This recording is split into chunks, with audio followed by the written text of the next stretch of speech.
على جال يوسف زهرة على جال يوسف زهرة على جال يوسف زهرة. Inshallah, Allah give us the tawfiq to make use of it. This month, as they say, is the Eid of the Arafah. The Eid of the Arafah, there's a lot of meaning when you say Eid of Arafah. An Araf will not become happy that easily. An Araf meaning a person who has real understanding of Allah through obedience of Allah, through serving Allah, through ibadah of Allah, reaches a point where he kind of sees Allah. Ali alayhi salam, the greatest Arif that we've had in history after our Prophet Muhammad.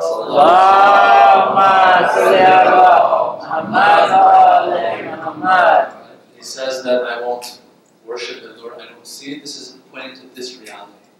Of course, it's not seeing with the eyes, but it's a cognition and understanding, and you can say seeing of Allah. So for an Arif, once you reach that point where you see the beauty of Allah to an extent, of course, then other beauties will start to lose color and lose value in your eyes.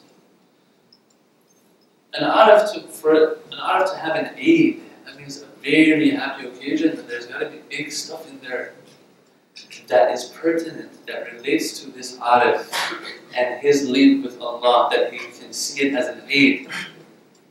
The Arafah, they say, when the Shahr Ramadan arrives, their Eid has arrived. Why is that? We're going to try to talk a little bit about this, dissect it to an extent. This is for today. Our topic, inshallah, starts tomorrow. This is just extra motivation for today because I've seen our great ulama, hundreds maybe of shuyukh are sitting in their lectures, great akhlaq teachers. They still stress on these points that I'm going to stress on tonight. So if these are to be stressed on for scholars in Qom, then you and I, of course, we know where our place is compared to those greats. When you go to these akhlaq lessons, sometimes you see that these are things that have already been said. We already know these things. We need to know more than this. We've already grown this much. Well, that's not the case. There's a lot left, actually. So today, inshallah, we're going to talk about this a little bit. Now, why is it that they see this as an Eid? Right? For me, Eid is a day that I can eat in, not a day that I cannot eat in. And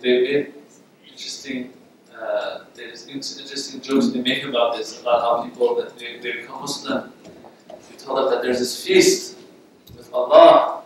There's a month that we are the guests of Allah, and then He comes and sees that there's nothing to eat. So what is it that makes it an Eid for Arafah? The fact, brothers and sisters, and I want you to pay attention because it's going to be a sequence here. If you look into the Quran, concentrate into the Quran, and the clauses that are in the verses regarding the Quran, regarding the Shahr Ramadan and the month of Ramadan, you will find that there is links between the purpose of our creation and fasting. There's a link. The Quran discloses this, and a little bit of concentration on the verses will teach us this. So it's an Eid because it has to do with everything with Allah. It's a tool for securing the purpose of our creation. Shahr Ramadan. Why is that? What's your proof for that? Why do you say that? When we look into the verses, we find, first of all, let's ask ourselves, what is the purpose of creation? This is important itself. This is one of those key verses of the Quran. Then what is the purpose of creation itself? This will help us in understanding many things in the Quran.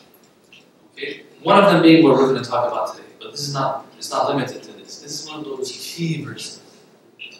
This is one of those muhkamat verses that we're going to define a lot of other verses with. The verse that we all know, وَمَا خَلَقْتُ الْجِنَّ وَالْإِنسَ إِلَّا لِيَعْبُدُونَ. There's one purpose. One purpose. لِيَعْبُدُونَ. Allah created not only man, but jinn for ubudiyya. Finished. To be slaves. Okay, without the negative connotations, of course. To serve Him. Does He need it? No. He wants our obedience. That's all He wants from us. He says, if you have that, you will have the purpose of creation. I will give you everything else. وَمَا خَلَقْتُ الْجِنَّ وَالْإِنسَ إِلَّا لِيَعْبُدُونِ. He doesn't say, إِنَّمَا خَلَقْتُ الْجِنَّ وَالْإِنسَ لِيَعْبُدُونِ. I created them only for this. He says, I did not create except only for this. And those of you who know me, you know I'm always reciting this verse. This is one of those key verses that's going to help us when it comes to Ramadan. Understanding Ramadan. The fasting in Ramadan as well. Okay, so if that's the purpose of creation, let's go to the verse now that talks about fasting. أعوذ بالله من الشيطان الرجيم يا أيها الذين آمنوا كتب عليكم الصيام كما كتب على الذين من قبلكم لعلكم تتقون. Let's get our terminology straight first. The purpose of creation was ubudiyya, obedience of Allah. There's different words for this concept. One is ubudiyya, being an abd, being a slave, being a servant. A servant looks to his master and obeys his master. Finished. As simple as that. And Allah says, this is what I want from you. Because it's for yourself, not for me. There's another word for this ubudiyya. Not ibadah. Ubudiyya, servitude of Allah. That word is taqwa. A person who is obedient to Allah. Because why? If he doesn't obey Allah, that's his master, it's going to end bad for him, for this servant, if he doesn't obey. Another word for it is taqwa. A person who is an abd, a slave of Allah, a servant of Allah, is also a muttaqi. Muttaqi means to be careful not to hurt yourself. Be careful not to make him upset. Be careful not to disobey him when his command comes regarding something that's wajib or regarding something that's haram. Muttaqi is the same thing as abd. They are both obedient servants of Allah. Taqwa, ubudiyyah. Synonyms. The end result of the two is the same. Okay. And we have other words too. Wara, other things as well. There's slight differences, but the concept, the outcome, and practically is that they're the same. Alright. We have another verse now. We want to link it to Ramadan, to Ramadan.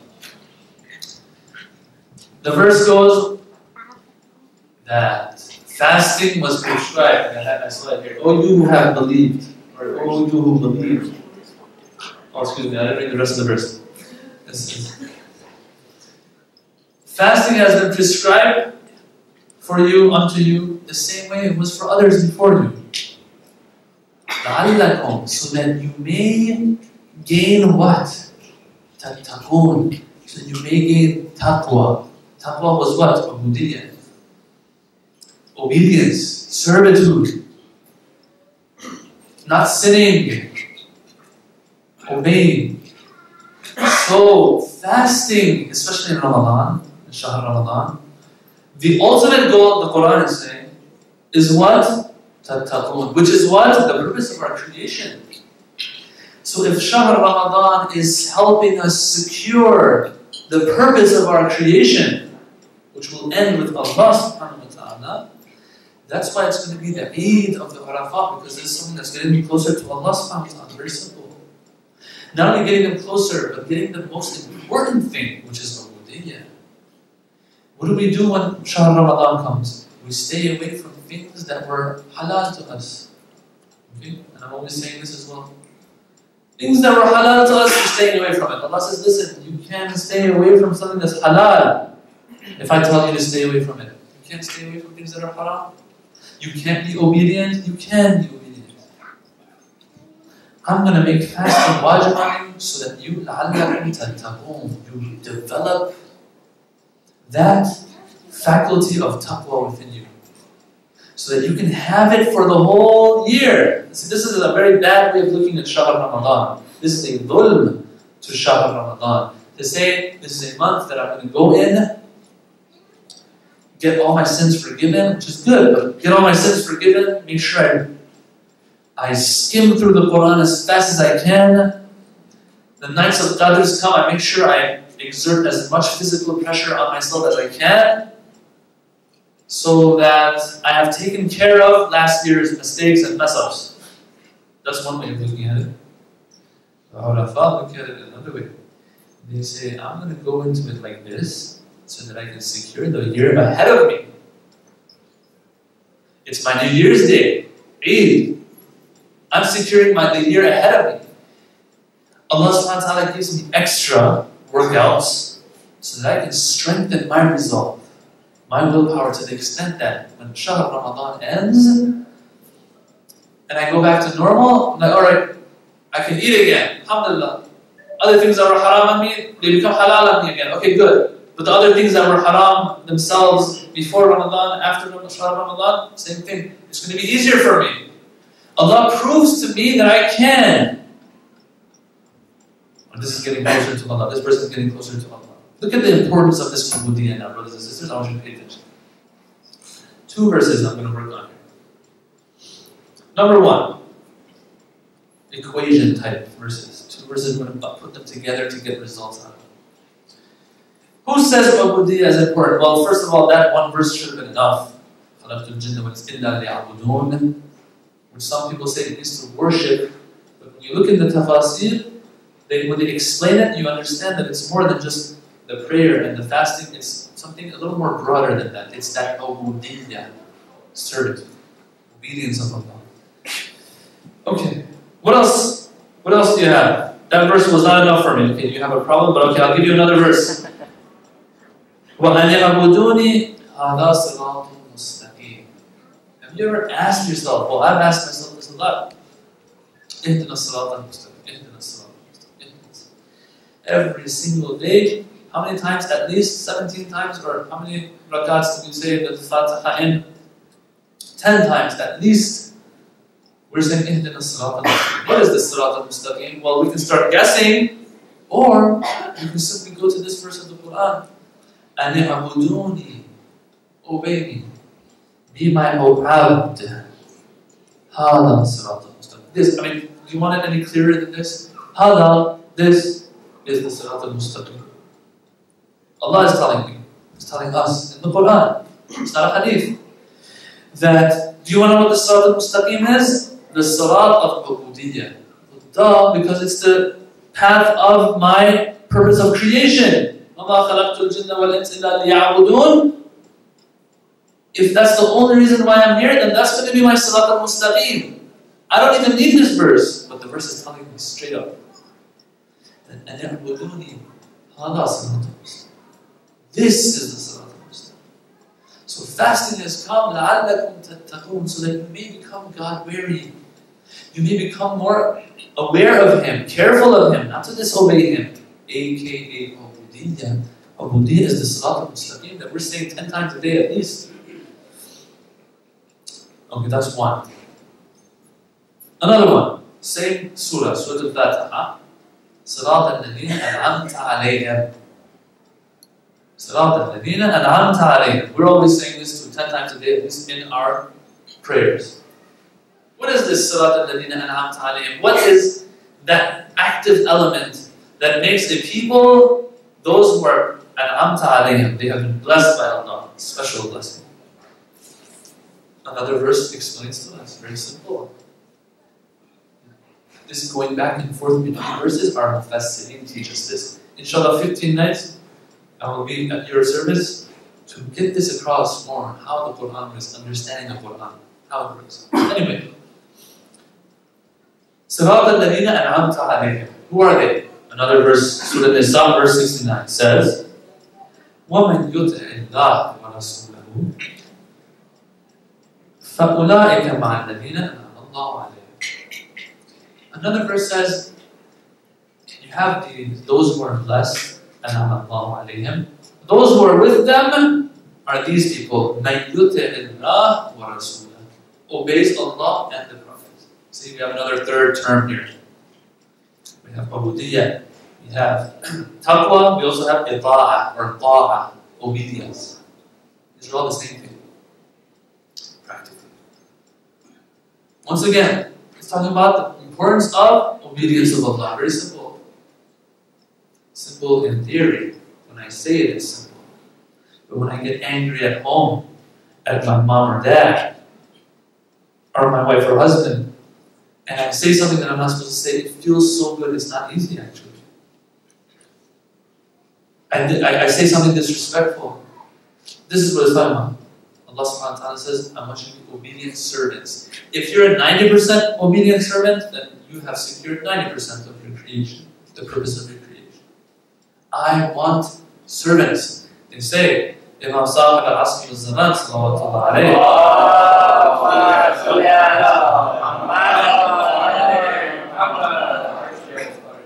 his companions are the ones that, now it's easy to say this again, but his companions are the ones that when he says something, they don't even think, they just carry it out. Because they're such abds. They have taken care of their ubudiyyah throughout their lives. You can't sit here and think that you're even crying for Imam Zaman to come back, for your crying for Imam Hussein, for your matam, all of these things, these are what Imam Sahib Zaman wants directly. These are supposed to, and I don't say this for myself, the ulama say this, these are to push us towards that spirit of ubudiyyah. Imam Hussein alayhi salam, last moments, he says, everything is you, Allah. He's teaching us. Ubudiyyah, everything is Him. He is so beautiful. We don't understand this, unfortunately. I don't understand this. These verses are telling us, whoever obeys the Prophet and His mission. Follow me. This is the right path. Obey me. Be an abd of me. Be an abd of me.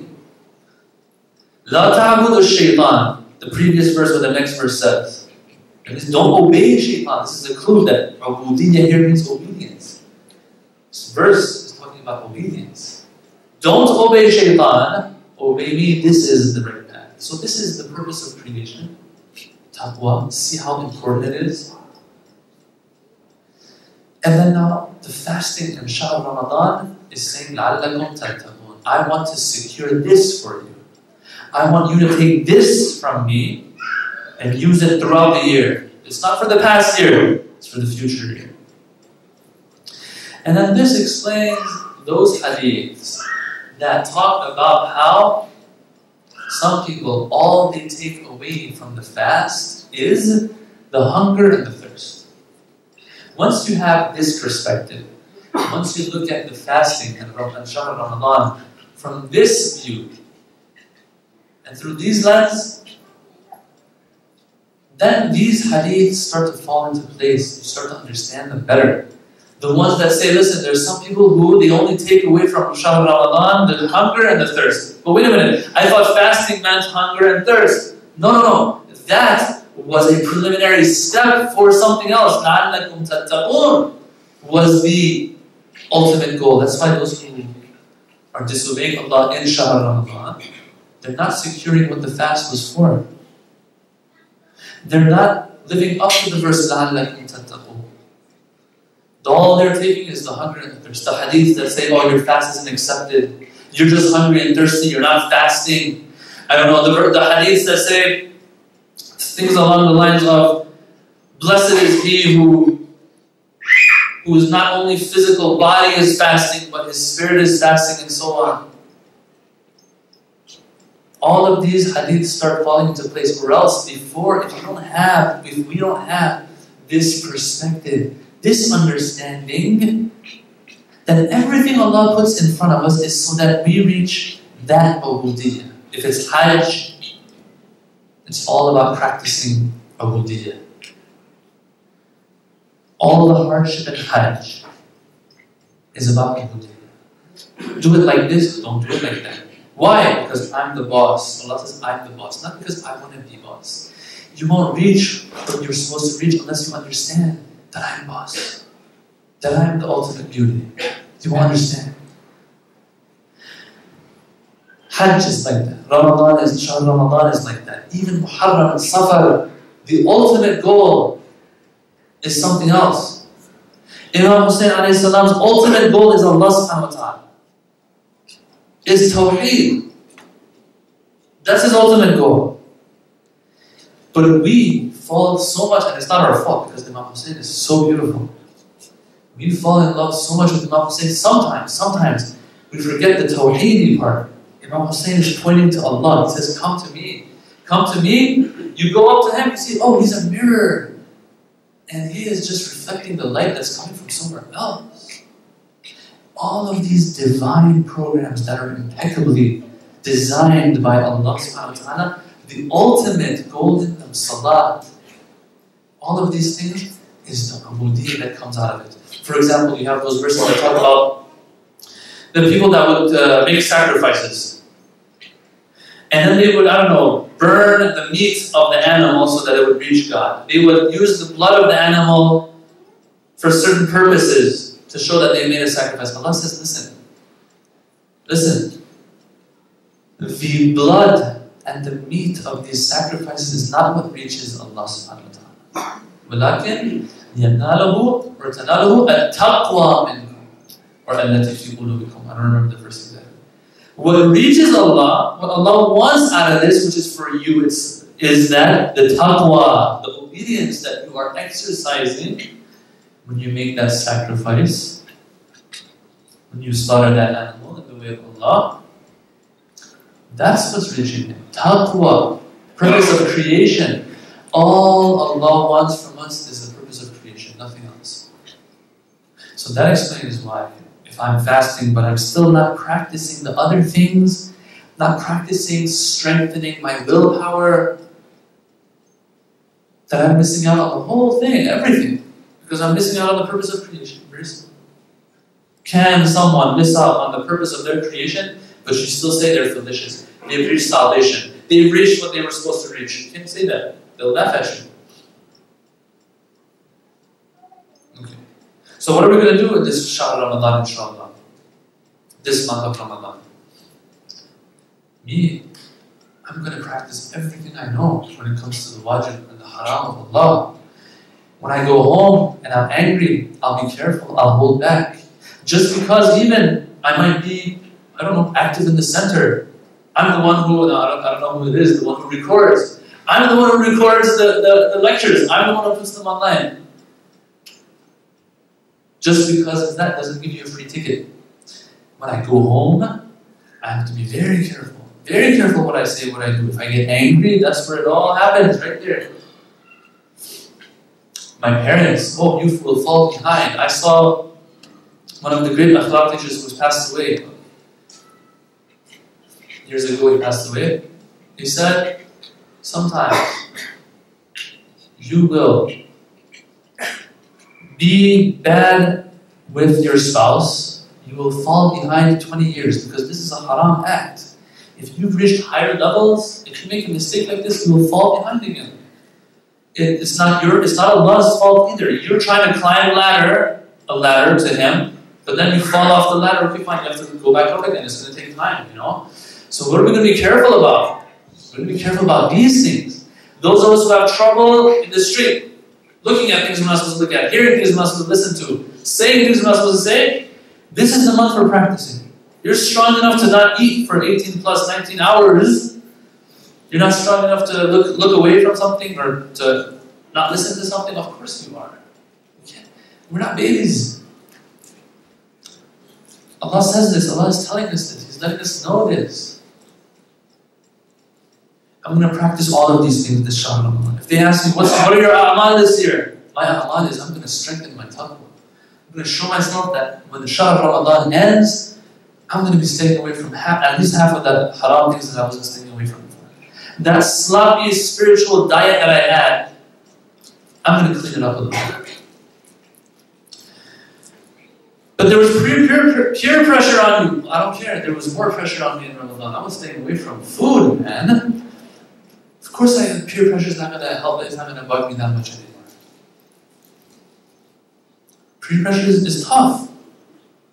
But staying away from food and drink is tougher, I'll tell you. Willpower, brothers and sisters, is no joke. It's like a muscle. Some people say, okay, tell me how to make the right decision. Well, make the right decision the first time. The second time will be easier. Third time will be easier. You exercise it. Just like everything else in us. You become stronger. لَعَلَّكُمْ تَتَّقُونَ. Now, one last point before I go to another topic. And that is one of the reasons why Quran, reciting it, is so encouraged in this month. Once again, we're off. Sometimes we feel that we're off in this topic. When it comes to reciting Quran, we feel like Allah subhanahu wa ta'ala is a person, well, he's not a person, he's an entity that has written a book, and he feels bad about how people are not reading his book. So what does he do? He says, you know what, I have to encourage these people. These people need encouragement. Every verse you recite is equal to the whole Quran. So now you have people just rushing through the verses of the Quran. Of course, we do have much literature that talks about the Quran itself, just the words, just the Arabic, just looking at it, the rewards that just looking at it. Just looking at the Arabic. I've even heard hadith that a person who looks at the Quran, just looks at the writing of the Quran, the script of the Quran, if he has non-Muslim parents that have passed away and are in the grave, they will be benefiting from this. This is the respect Allah has for the Quran. The same way He has respect for Abdullah Hussein. One tear does wonders, not because my tear is big, what I'm doing is big, it's because He has respect for the big thing that Imam Hussein did. Same thing with the Quran. The Quran, same thing. It's so great in Allah's eyes. It is the fiqh al-akbar in Allah's eyes that Allah subhanahu wa ta'ala says, I'm going to give this many rewards for this. So it's not what we're doing that's big. But the problem here is, we get caught up in these incentives and perks, and we kind of neglect why Allah wanted us to read the Quran in the first place. He didn't want us to read the Quran because, He's not the number one best-selling book or the number one most read book out there. No. He once again sees that a person who recites Quran and understands at least what they're reading will wake up, open his eyes, understand that there's a purpose of creation. Understand that this purpose of creation is so important to Allah that He says, I will punish you if you don't try to secure this. So reciting Quran is for us to once again be motivated to work for the purpose of creation. You see how everything is pointing towards purpose of creation. Ubudiyya. Ubudiyya reaches Allah. In other words, everything is revolving around one thing, and that's Allah. But there's a way of getting there. This is also why the Quran reciting is so important in Shahar. Because this Quran is going to help push you even more towards that goal again. You see how everything in Shahar Ramadan is all about taqwa. When you recite those verses, 1/3 of the verses of the Quran are about resurrection, the day of resurrection, Yawm al-Qiyamah, Ma'ad, all of these things. Why? He's letting you know. Every page you read is talking about this. Reminder. Just keeping reminding you about what? About the purpose of your creation. That if you miss out on, then what's going to happen, and so on. So all of these things, when you zoom in on everything that happens in Shahr Ramadan, you see it's all pointing to one thing. And that's the Ubudiyya. Even the recitation of the Quran is pointing to the Ubudiyya. It's good. When we're reciting Quran for those rewards, we also have another program where we are getting what the Quran is saying a little bit. Because if we don't get what it's saying, then the purpose is going to be defeated. The purpose was for us to get a little more serious about the purpose of our creation. When I'm not understanding what I'm reading, I'm just going through it very quickly, I'm missing out on this benefit of the Quran. And that's what the benefit is. And the same thing we have in Muharram, brothers and sisters. I'll say it straight up. When it comes to the azab of Abdullah Hussein, some people have forgotten what this is supposed to push them towards. And they will end up worshipping this. And sometimes sacrificing and compromising what they're supposed to gain out of it. I'm not saying that we should lessen it or anything. No, it should be even more. It should be even more. People should destroy themselves when it comes Muharram time. I have no problem with it. And this is not directed to you, brothers and sisters, that I'm saying now, but there are some ideologies out there that are promoting this. Imam Hussein left the Mecca, left Kaaba to secure Islam. These people are sometimes giving Islam away and trying to get this Imam Hussein out of it. I even heard something that was very sad once. And alhamdulillah, I'm sure about this center, this community, that they don't have this problem. But I've heard this other places, and you know where they're connected to. I don't want to open it up anymore than this. This guy said that if the enemies, well, he doesn't say the enemies, he says, if the non-Muslims, they come and take over your land, take over your resources, but they let you do your matam, it's haram for you to do anything against them. This is exactly what the opposite of what Imam Khomeini taught us. No, he said, our resources, we need them, I'm sorry. He says, no, this is the other way around. Imam Khomeini said, we're going to lose Islam if we don't do this. And today we're seeing the results of the efforts of Imam Khomeini and those who follow him. That Islam today is preserved because of this, what we have today in the Middle East. But some people are doing the exact opposite. We don't want this to happen. We see this here and there, we also see it when it comes to Quran. All of these things are pointing to one thing. Now, just one point based on what I've said so far, I'm going to try to explain a little bit, the little time that we have left. A little question that especially our youth have, but all of us have, usually. And I even saw a clip where they posed this question to a scholar. Well, he's a scholar, but like he says, Yazid radiallahu anhu, which is very upsetting, very disturbing, and disgusting. So they asked him this, they asked him, the hadiths say that the shayateen and the devils and the bad guys, they're all chained down when it comes Ramadan time. So why is it that we still disobey Allah? This is the question. I don't remember the answer he gave, but I remember it was way off. Way off. And I was surprised. You're like 70 years old. It's interesting how, and then that's when you find out, understand that how important it is to be connected to the Ahlul Bayt. Because the Ahlul Bayt have clarified this to us, for us. I'll explain. Why is it that it is said, and it is very clearly stated by the Prophet, sallallahu alaihi wasallam, that when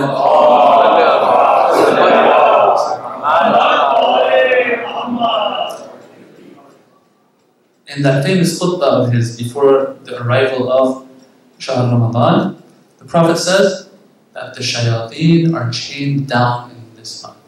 That's for sure that the Prophet has said that based on the narrations. Okay? So why is it that we still mess up? The answer to that, Imam Ali will explain to you in one line, and I wish this person had seen this. Imam Ali in one line says this, and I'll explain it a little bit. أَعْدَى عَدُوِّكَ نَفْسُكَ الَّتِي بَيْنَ جَنْبِهِ. I make it a point to explain this question and this answer here and there because this is something that lots of people have in their minds. Imam Ali says, the greatest enemy of you is nafsu, yourself. That same you, which of course means that you that wants those bad things, your nafs, as they say, which you can summarize as your desires, the ones that you want to satisfy that sometimes are haram. Imam Ali doesn't say, أَعْدَى عَدُوِّكَ الشَّيْطَانَ اللَّعِينَ الرَّجِيمِ أَعْدَى عَدُوِّكَ الشَّيَاطِينَ. He doesn't say any of that. He says, أَعْدَى عَدُوِّكَ نَفْسُ, yourself. You're the problem. Example, I've said this a million times. That person who is very overweight, and it's their fault that they're overweight. And he's like, man, these foods, these ice creams, it's almost iftar time too. These processed foods and these good things, I mean, what is wrong with you? Why are you so darn tasty? Everyone will laugh at this person Because if you have a problem, make the decision and stop. Very simple. You're the problem, not these cakes. Yes, these cakes and ice creams and all that, these are your shayateen. And what beautiful shayateen they are. But these are your shayateen. Yes, they have a role, they play a role, but you can't blame them. They're not stuffing themselves down your throat. You're the one who's opening that mouth and devouring. You know, it's your fault. You're the problem. That you have that inner enemy. That's why the outer enemy, which is the ice cream, can attack you. Same thing here. Imam Ali alayhi salam, he says, you're the problem. Your decision, your willpower that you're not willing to exercise is the problem. Make the decision. Very simple. People would come to one of the greats that I would go to a lot. I would see him a lot. He is a person that went to the Khamenei. When they would go to him, he would say, go to him for akhlaq. Okay, straight up, I'll tell you this. They would go to him, teach us how to stay away from guna. Okay, we understand now. We're not supposed to do guna. Purpose of creation is compromised because of guna and sinning and disobedience of Allah. Teach us how. He's like, make the decision. I want to lose weight. Don't eat junk food. It's like that. It's all in our decision, brothers and sisters. Who cares about the shayateen? Yes, the shayateen outside are chained down probably means, and I've heard this from also greats, I usually don't say things for myself, that when you're fasting, you're tired, you're hungry, you're maybe in a bad mood even, you don't really feel like sinning as much as those people who have full stomachs. When you're fasting, you think less about sinning. In other words, the shayateen are chained down. This is one of the ulama, one of the great ulama, his interpretation of this excerpt of the hadith. There might be other opinions, I don't know. Point being, if the outer enemy is chained down or whatever, but you have an inner enemy that's active, you won't get anywhere. Even the weakest outer enemy will destroy and defeat you. Conclusion? That in this month, this is what we're after. Tackle this nafs. Tackle this nafs when it comes to those harams we're struggling with. Brothers and sisters, when you get angry, and your parents, that one time, remember my face, right? If you want to say something that you know you're not supposed to say, you want to exhibit a behavior you know you're not supposed to exhibit, let my face come in front of you, that just this one time, please. It's going to be bitter as anything but stay. Just go to your room. Go somewhere else. Husbands and wives, same thing.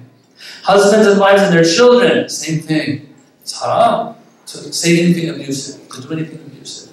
I'm just giving this as an example. These very simple things that we all know, this is what the Qur'an are always talking about. Very simple. This is the month for us to practice. That inner enemy has to be weakened, or else throughout the year, nothing else has been weakened. Inshallah, Allah gives us that tawfiq. Future nights, we're going to move into Qur'an. Tomorrow night is an introduction. There are going to be some important points made, inshallah, tomorrow night. Usually my introductions are important like that. And then we're going to move and practically start working a little bit on Qur'an, understanding Qur'an in a special way, inshallah, so that we can taste a little bit of the sweetness of the Qur'an, inshallah, if Allah gives tawfiq. Assalamu alaikum wa rahmatullahi wa barakatuh. Risale salawat.